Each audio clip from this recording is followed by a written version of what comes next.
रक्तांगरक्तवर्ण पद्मनेत्र सुहास्यवदन कञ्चाशोभे समाना दण्डकमण्डलोदर कट्याङ्गरक्षक त्रैगुण्यरहित त्रैलोक्यपालक विश्वनायक भक्तवत्सल कलियुगे श्री स्वामी समरतावतारधारक पाहिमां ब्रह्मानन्दं परमसुखदं केवलं ज्ञानमूर्ति द्वन्द्वातीतं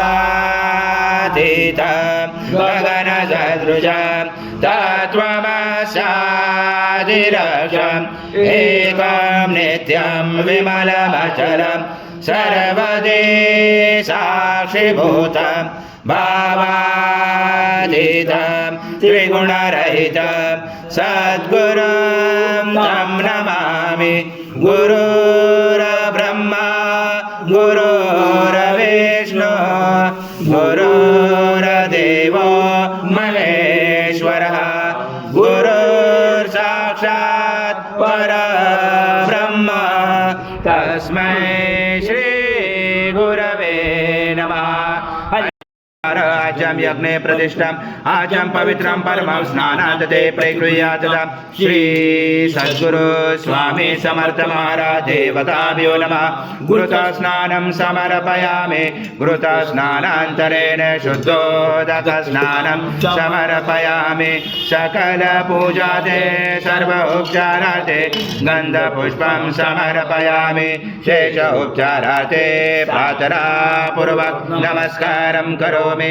ओम मधुवातारु अग्नेशं वायुशं सूर्याशं चन्द्रमाशं ब्रह्मपुरस्वरं गणाधिपरमचार गणाधि तदनन्तरम् अनुस्वार परतरार्धेन्दुषं कारेण रुचितम् एतत्त्वमनुस्वरूपं गकार पूर्वरूपं मकार मध्यमरूपं अनुस्वाराक्षान्तरूपं बिन्दुरुदरूपं नादसन्धानं सहिता सन्धि सहिता गणेश गणकरुचेन च गायत्री छन्द गणपति देवता ॐ गणपते नमः।